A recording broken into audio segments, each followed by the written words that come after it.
Rubel is a UNESCO advisor for the communication and information, culture, and social and human science to Ethiopia, the ECA, the African Union Commission. Prior to assuming this responsibility in 2013 in Ethiopia, Sasha Rubel was program coordinator in the executive office of the communication and information sector at UNESCO. Having previously worked in West Africa for over 15 years, Sasha Rubel's doctoral thesis focused on the impact on the internet and ICT on the way in which African history can be taught in Africa and the African diaspora. Dr. Rubel is French and grew up in Mali. So French Malian or Malian French. In accordance with the recommendation for multilingualism in cyberspace, I should really do this presentation in Bambara, but I will do this presentation in English. I'm very happy to see so many people this late in the evening at the last session of the day on human rights on the internet. It also means very clearly that many people in this room take very seriously the right to access to information. So welcome and thank you for bearing with us despite the late hour. So very briefly to give an overview and contextualize the presentations that will be done by Salisu, Kaka, George Kristensen, and in fact not Jan Moolman, but Chennai Chair, who's a researcher with Research ICT Africa. I would just like to very briefly present the existing kind of ecology and very rapidly changing ecology of human rights online and on the internet. And then we'll pass it over to Salisu Kaka from Nigeria, and each will give a brief presentation, and then I hope we will have a very fruitful discussion with very concrete recommendations as an outcome of this panel. So as background, I'd like to briefly outline, as I said, the changing ecology of human rights online and provide an overview of existing frameworks, resolutions, and principles specifically relevant to this session. To serve as a guideline for exploring the internet and human rights online, UNESCO has developed a concept of internet universality based on 4 guiding principles. And as you know, and as I mentioned in the side event the other day, UN loves acronyms. So we have developed an acronym called ROAM, which is the principle of internet universality, which means that the internet must be rights-based, must be open, must be accessible to all, and must be multi-stakeholder. This echoes the report of UN Special Rapporteur on the promotion and protection of the right to freedom of opinion and expression, and also echoes the first resolution on promotion, protection, and enjoyment of human rights on the internet, passed by Human Rights Council in 2012. By identifying the internet's connection on human rights-based norms as constituents of freedom, internet universality helps to emphasize continued harmony between the growth and use of the internet and human rights.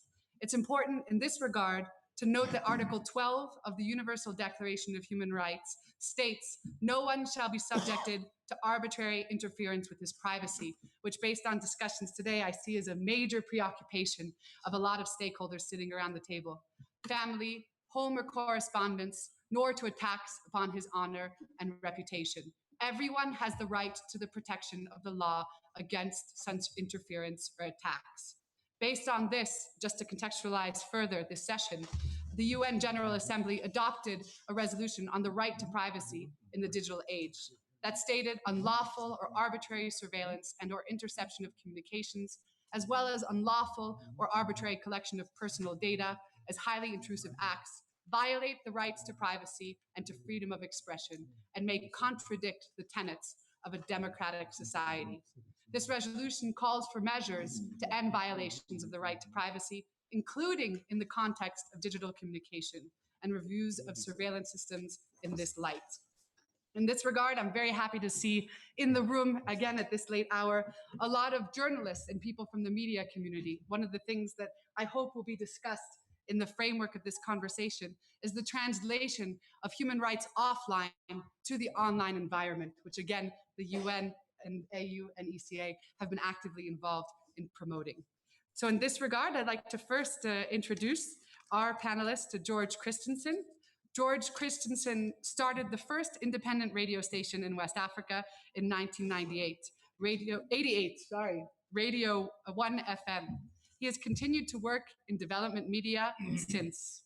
In 1997, you can tell I have problems with dates and that I'm very young in that regard. I lie about my age all the time. In 1997, he attended the Global Knowledge Forum in Toronto, Canada. In 2001, he was part of the team that drafted the African Charter on Broadcasting, which has now been acknowledged for its seminal role in cross-platform collaboration. He was a team leader during the WSIS 2003-2005 process, supervising community broadcasters who were sending messages of the process and also being activists. In 2001, he was rewarded with an arson attack that nearly killed him in the radio station. Some reward. He remains active on ICT and internet governance issues. And in this regard, I'd like to welcome him to present to the panel now. Thank you, Chair. Can I just make a request? You know something called Murphy's Law? I started, my computer is telling me that I had updates, so it's putting in the updates, so I cannot access my paper. So, if you're agreement, maybe we can start with So I will just to give you some time, a little bit of time to do the updates. So just to very briefly present Salisu Kaka, he holds a master's degree in electrical engineering and presently works with the National Information Technology Development Agency, NITDA, a regulatory of the IT industry, a member of the local multi-stakeholder advisory group, LMAG, of Nigerian Internet Governance Forum, and IGF as government representative. He's hailing from Abuja, Nigeria. No, you save it yourself. It's not here. Okay, he's here.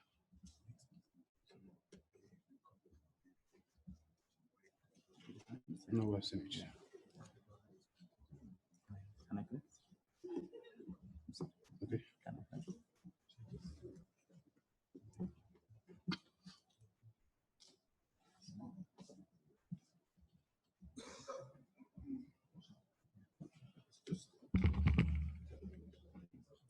Good afternoon, ladies and gentlemen. The chair permit me to stand on the existing protocol. As I'm introduced, my name is Salisu Kaka. I'm an engineer by profession. And I would like to share with you my views on the human right on the internet. As I said, I'm an engineer, so most of my discussion, permit me, to be centered around the technology aspect of the internet, not on the legal aspect. Being not a lawyer, neither an activist, so I wouldn't like to venture into an area where I don't have the authority to. You see, when we say human right on the internet, what actually comes to my mind are two things. First, the access to the internet itself, and secondly, the access to the content of the internet. When we say access to the internet itself, mostly we talk about the infrastructure and the supporting technology that make internet to be relevant and so much declared to be important to our human life.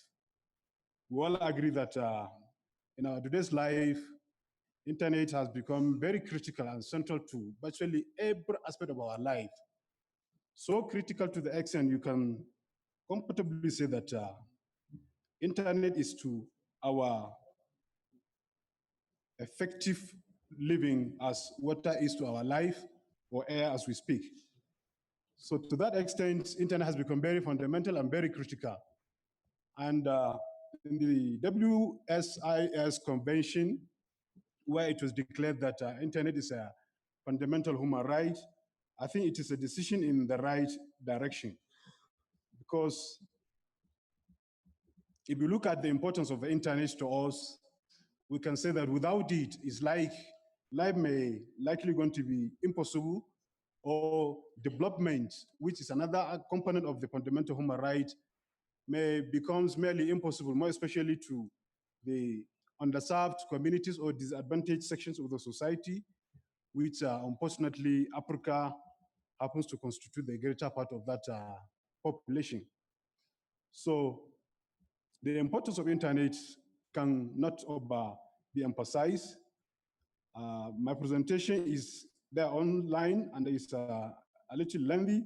So I feel like let me just read the summary of what I put there to save our time. Sorry, I'm looking for.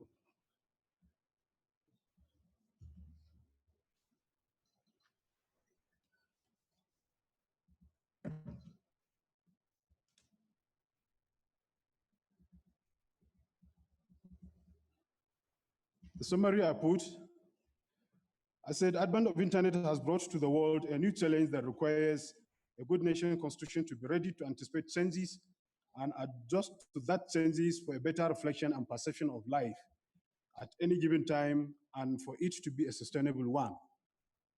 Technology and the internet has become so critical to human survival and hence it constitutes a fundamental human right. Internet as a fundamental human right implies access to the online content and access to the necessary infrastructure. Internet has become a basic fundamental human right following a declaration in WSIS 2007 and 3, sorry.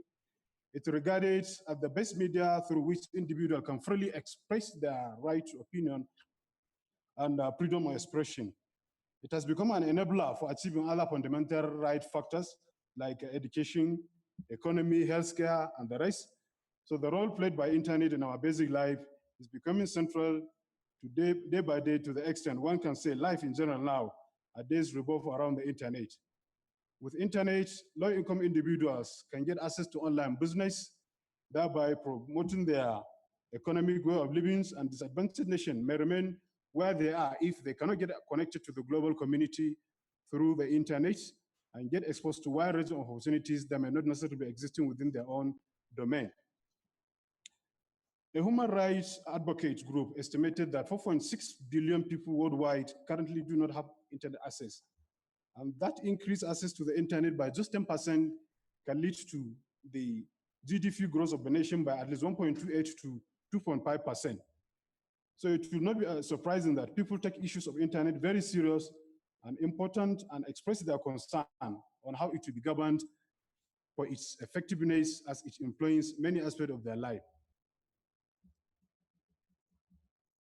Internet as a fundamental human right support the Declaration of Right to Opinion and Freedom of Expression as constituted in Article 19 of the Universal Declaration of Human Rights and the International Convention Covenant on Civil and Political Association.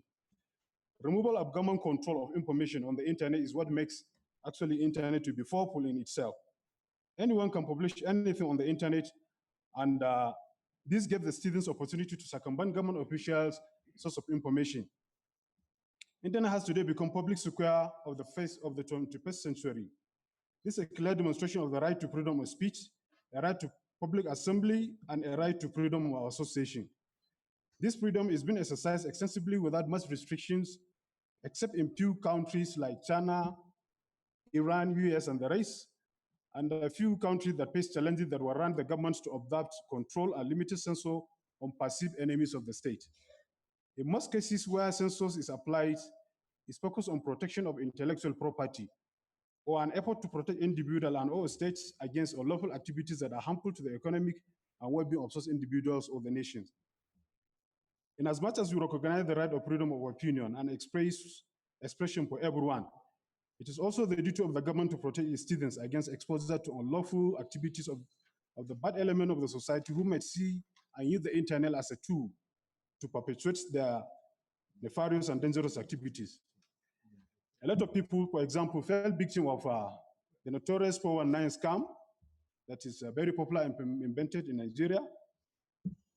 South Africa has the record of the highest victim record of cybercrime in the continent, as reported by the security experts like the Kaka and the Norton in their technology business column in BBC World.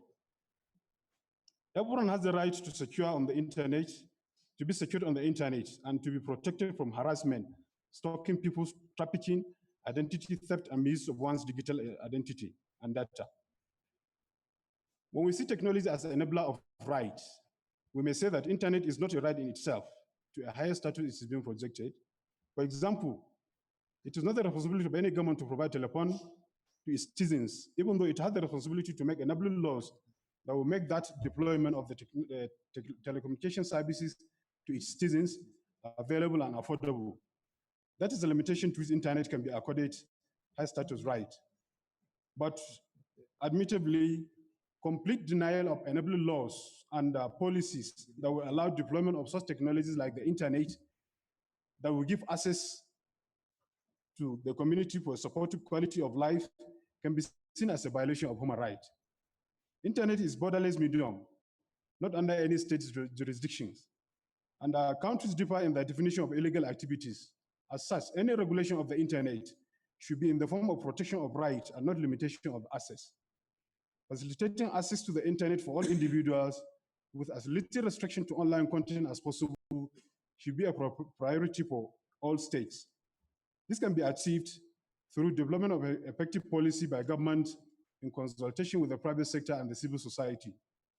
Access to the internet is essential for the full realization of human development and facilitate the exercise and enjoyment of number of human rights and freedom of expression and right to freedom of expression and access to information, peaceful assembly and association, etc. For universal access to the internet should be assured, the internet should be widely available and affordable to enable all persons to realize their full potential. Lastly, I conclude by saying openness, access, and affordability should be the major concern when we talk of fundamental human rights on the internet. Thank you for listening.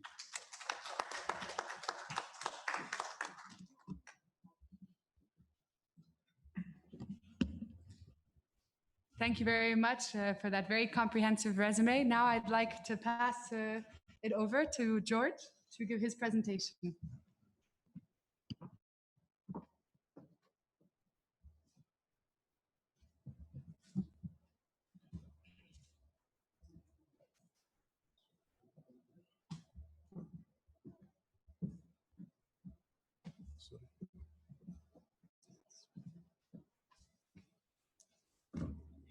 Yeah.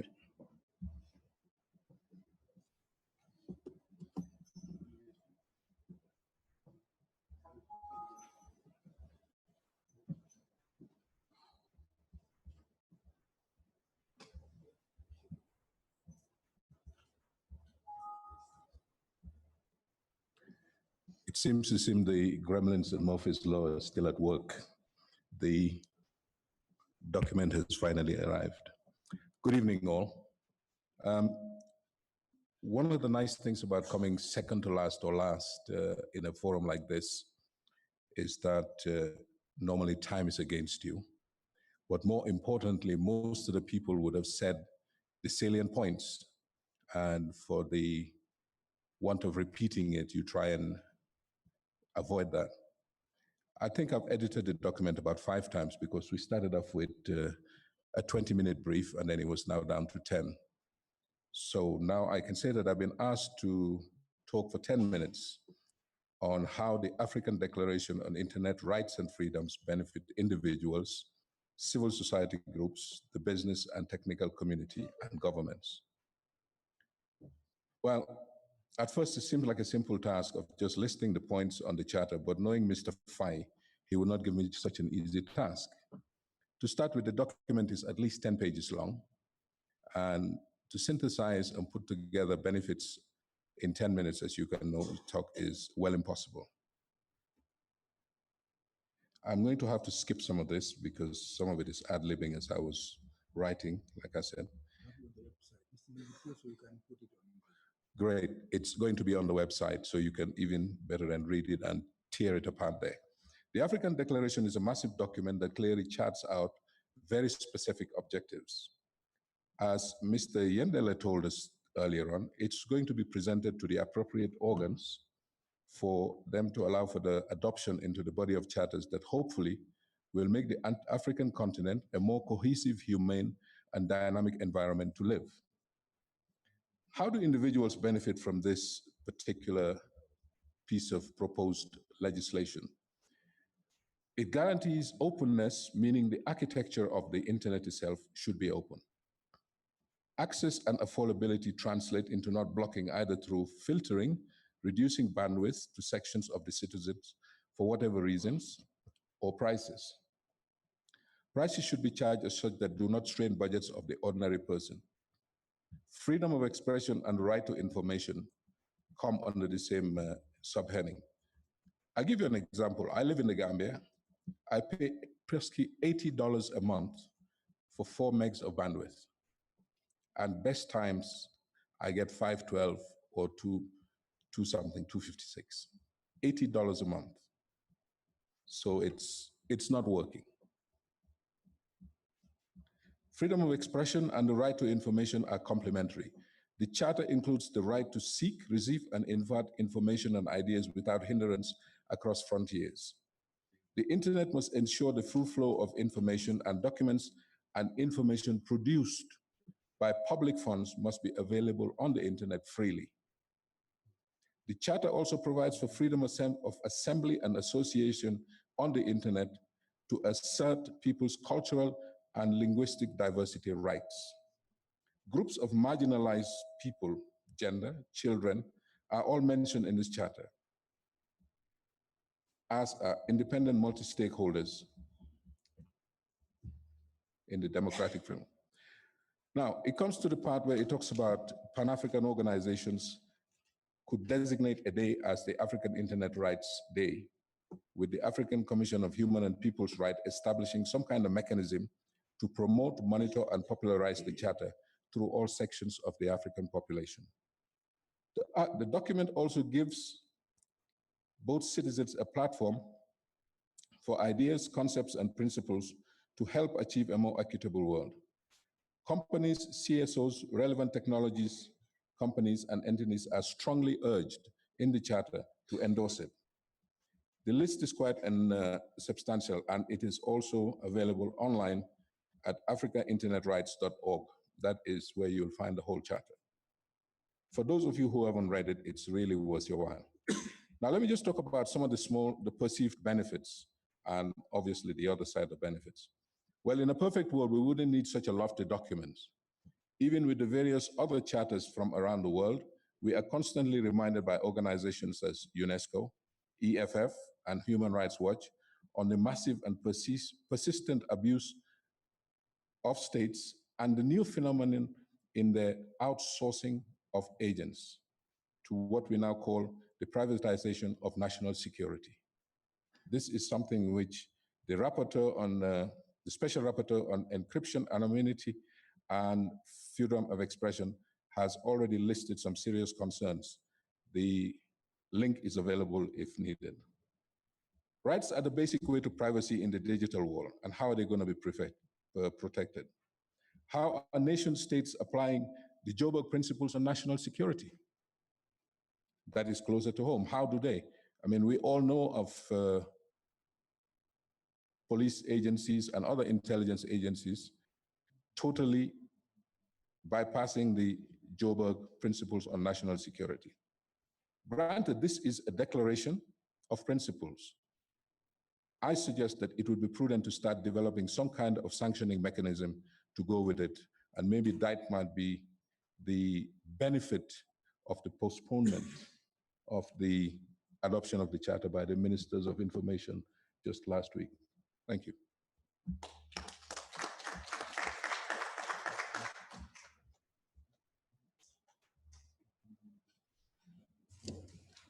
Thank you, George. Lastly, I'd like to present our last panelist before opening it up to discussions and recommendations. Tonight, Chair is a researcher with Research ICT Africa. Her areas of specialization include conducting qualitative studies with a focus on gender, youth, and the informal sector, as well as tracking pricing patterns and models in the supply side of mobile communication in Africa. She was selected as part of the Gender and Internet Governance Exchange Africa group, and as a researcher, she works towards raising awareness regarding gender issues in internet and ICT-related debates. Thank you, Sasha.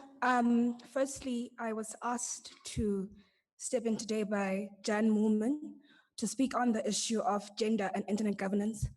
And having observed the forum today, gender has been mentioned here and there, especially by women participants. So before I continue my presentation, I implore everyone to think of how do they define gender. If you are defining gender as male and female, I urge you to use Google and go further into actually to try and deepen your understanding of gender issues. So firstly, as a researcher, I was selected to participate in gender and internet governance.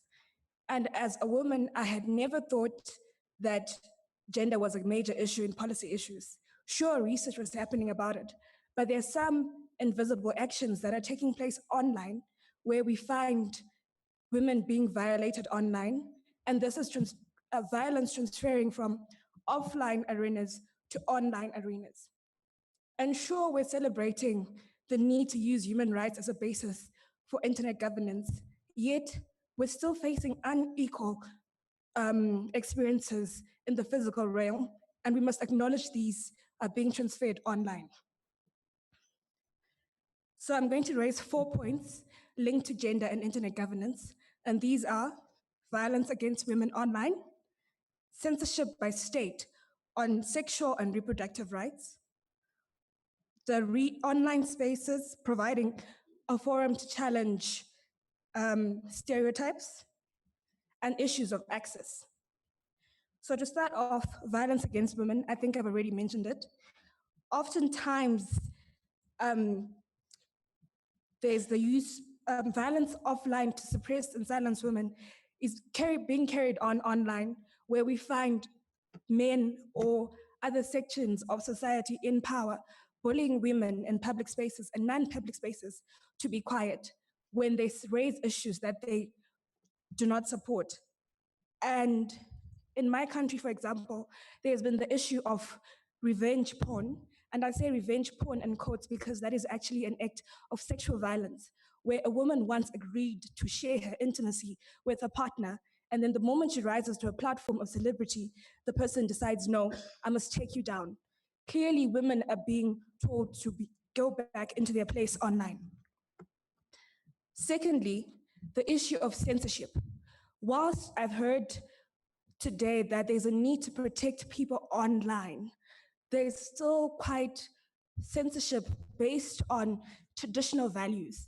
And in this case, I'm talking about women and young girls having information censored by the state where they'll need to know about sexual reproduction rights, abortion, or how to deal with issues that they come across in their sexual space. And yet you find that women are being policed around these issues by the traditional value keepers of society. I might be speaking of women only right now, but it's not only just women, it's also the LGBTI community.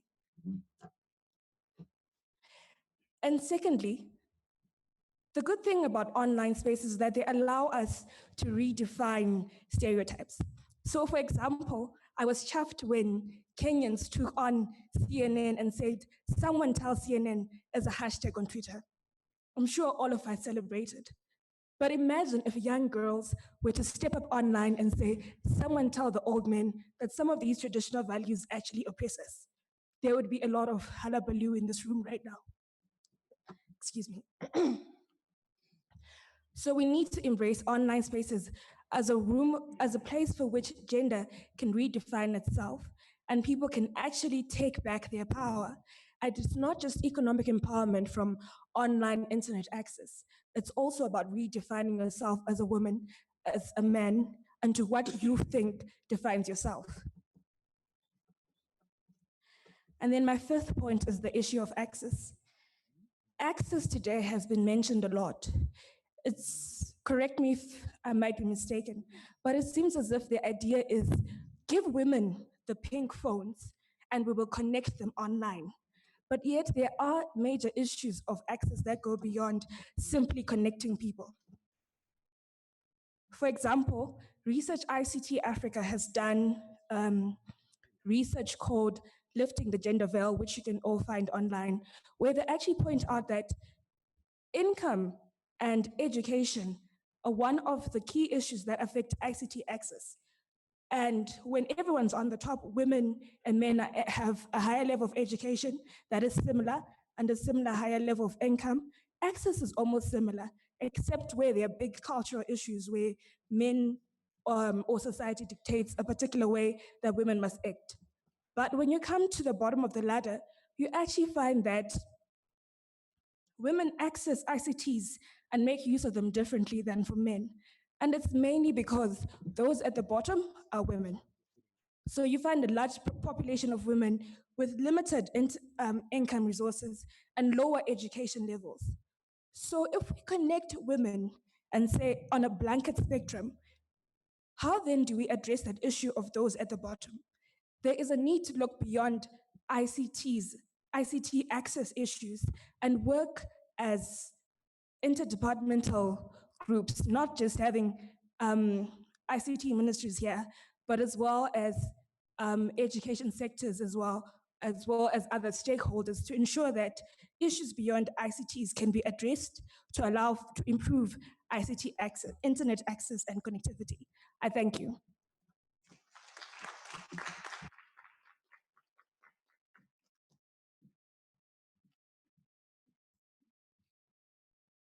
So thank you very much, Salisu, George, and Chennai for your very comprehensive overviews of three very distinct areas of issues as it concerns internet and human rights.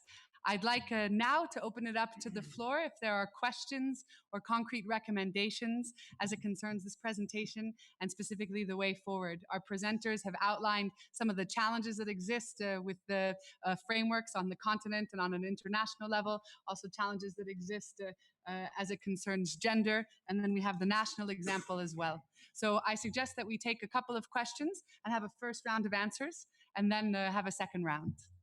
Who would like to start?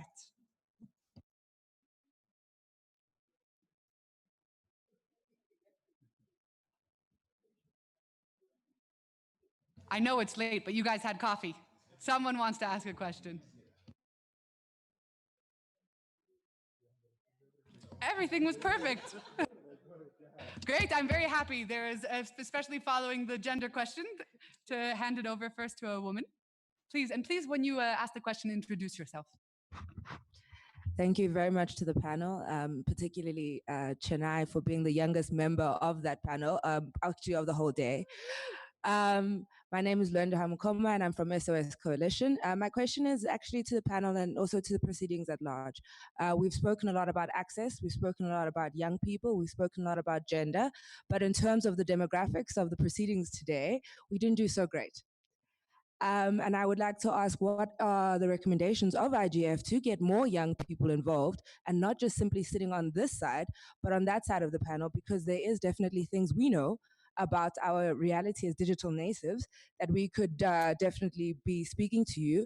We've had a long day of statistics about how by 70% of our population will be young people, and yet we're still not being represented. We're still being talked at, and particularly as young women, it's a double challenge. So I would like to ask all of the participants and IGF at large, what are you going to do so that when in 2020 we are 70% of the population, and I will be an old person then, are you going to do to ensure that the young people who are coming up will be able to adequately deal with these issues? Excellent question. To follow up with that, please. My name is Moses Karanja from Strathmore University in Kenya, and I wouldn't call it a question, but probably it will spur a question at the end and not necessarily just to be answered here, maybe even after this. It's really about the question of internet freedom and how the fast response you get, especially from governments or from government apologists, is that we have to ensure there is national security, of which we fully agree. There are genuine security concerns. And as much as we want to ensure security, and as much as we want to respect some of the conservative ideals that our countries are built on, there are also the concerns that the more you repress on, the more you repress on information, the more you control what goes online or what can be seen online, the more you dissociate yourself from the citizens who are your first line of defense against some of these concerns around security. And to balance the two on really who calls the shot on what counts as a national security concern or what counts as a human rights concern, and the way in between, there's the need for objective oversight authorities. And judiciaries, for one, especially in our region, are really what we run to, because that's what have been provided for in the constitutions and the attendant laws. However, you find that some of the judiciaries are not as independent as one would want. So the warrants that are given out more like templates. So anyone who, anytime they applied for, if that is they applied for, of course, it will just be churned out. And so in pushing the internet agenda and the internet freedom agenda in Africa, this being the IGF, I guess the serious need to look into the role of independent, objective oversight authorities as a way to ensure we respect human rights online and at the same time we secure our countries. Thank you. Thank you very much. Yes, please. Thank you, Chair. My name is Barak. Just to attempt I want to attempt to give an answer to our colleague who asked about the young people.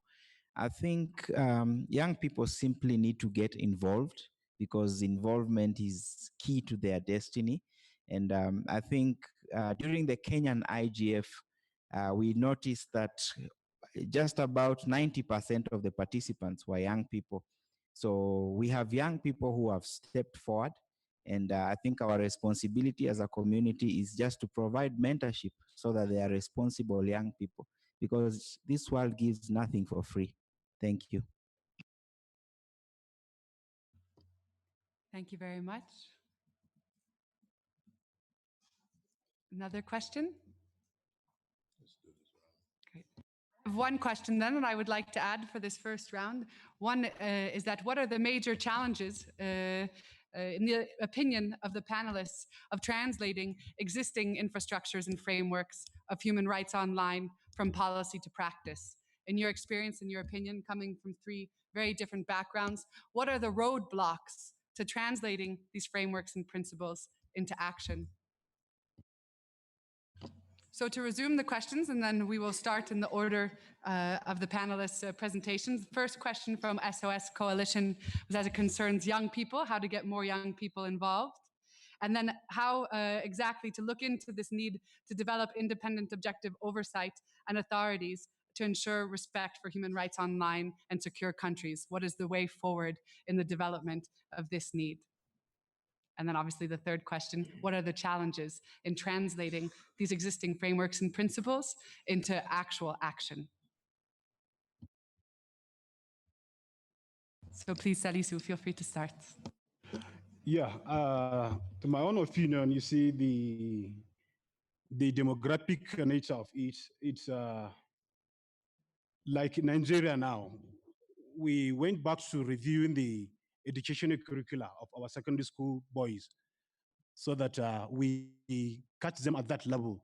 We make sure that the curricula carries all the necessary ICT education that they may need at that level to lay the solid foundation for them to get the right technology and information for them to make use of these ICT goods and services.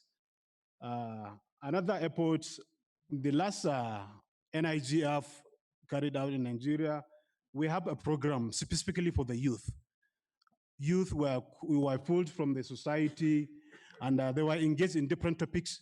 And from there, we can see the heat that's coming out of them, the passion for them to get opportunity where they can display their talents.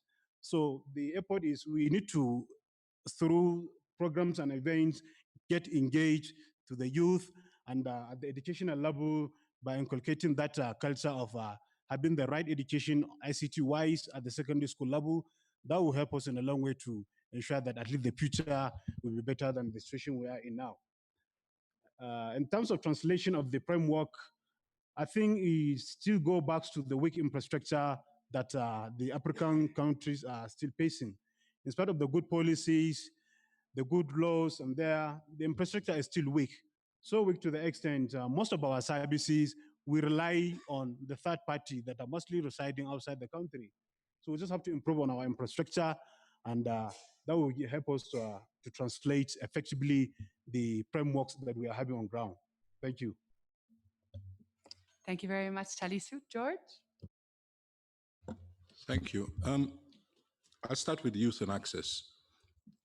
If you look at what's going on, I think we have failed the youth seriously in so many ways. The majority of youth are not interested in crowdsourcing and doing those kind of things. They're not. The majority of youth will be and are net consumers. They want to be able to go online with their little mobile phones, to use, to play games, to send messages, little things like that. It's all good to have schools and colleges where you teach the 0.01% who might go on to higher technology colleges, etc. But we are not addressing the young people. We really are not. This is shown in so many ways. Like in my country, my region, for instance, I come from a country with 1.8 million people. Last week, there were 10,600 Gambian young men and women sitting in an Italian city waiting for asylum. It is phenomenal to show how much we have abandoned the youth. I really don't have the answer. All I know is we keep raising the cry, but I don't have the answer. Right. Your question, how do you translate principles to practice? Again, it's almost a country by country or region by region issue. Some countries are very well-meaning and they have put up in place structures. For want of a better quotation, strong institutions are being built gradually. Some countries, they definitely go out to the opposite, and they're the ones who disrespect all the conventions, and they are given VIP place, and nobody says anything to them. I think that about solves that one. There was one more. Yes, internet freedoms. I think one of the things that we could start thinking about is some kind of ombudsman for the internet. We definitely need some kind of policing and sanctioning mechanism.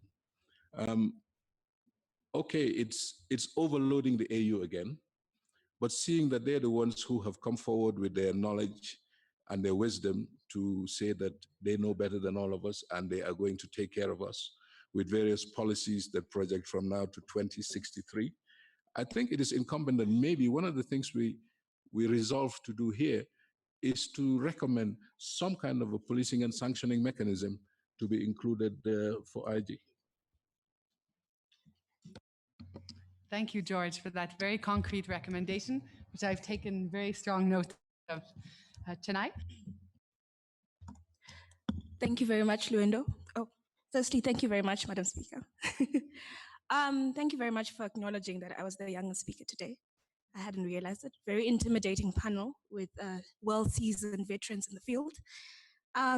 Firstly, in terms of youth and participation, it is one of my greatest concerns that we are currently living in a space where policymakers and decision makers are well experienced but are not mentoring someone to take over that space.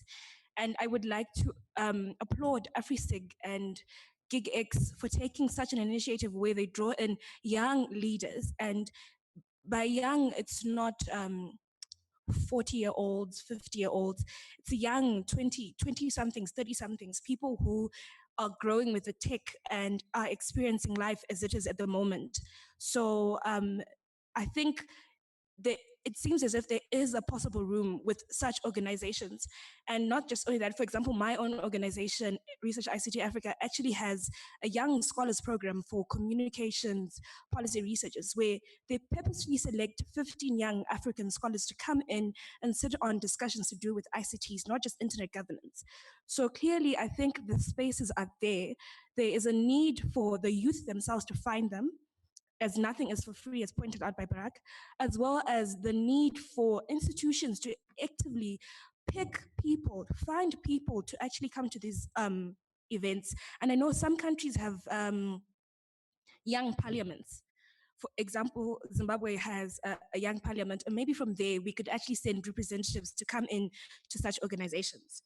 And then secondly, in terms of an overseer of internet freedom, on human rights and translating online, I think this is a key issue, that we need someone to be able to hold policymakers accountable. And civil society citizens as ourselves, we have a role, but we find that in some contexts, we might say something, but will they listen? And the lack of government presence in this IGF actually points that out, that we might sit here in South Africa has actually contributed. Let me point that out. Let me acknowledge that. But in terms of most governments, some of them are not here. And how can we hold them responsible, as this forum has a lot of civil society, when they're not here? And the question is, will they read that transcript? So seriously, it's another case of the environment that we're currently thriving in, and hopefully we can come up with a solution together. And then in terms of the question you raised, Sasha, on translating principles to practice, at a national level, yes, there are some governments, we must give them credit, that they actually are engaging in this. And then sometimes we find that some governments who at least provide a framework, because there's a problem of implementation. But at local level, there are some initiatives, I believe, in actually trying to translate human rights into a practical experience. And if they're not being fully done, at least there are people who are actually being aware that this is not being implemented and coming to forums such as these to raise these points, for example, Gender and Internet Governance Exchange.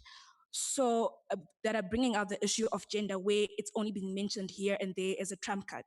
So clearly, in order to move from discussion into practice, if our national governments do not do it, we need to do it on our own. We cannot wait to be told by someone who we elected into power that this is the way we behave. We need to take responsibility on our own. Thank you. Thank you very much. Thank you also for highlighting, as it concerns youth participation, the good work of APC and many, many partners in the framework of the African School of Internet Governance. That has been a key issue, I know, is ensuring youth presence. And that is one of the key ways in which youth has been ensured. I'd like in this regard to also ask if the AU would like in any way to respond to the specific question from SOS Coalition, because I know the AU is also very active in promoting youth presence in a lot of their work.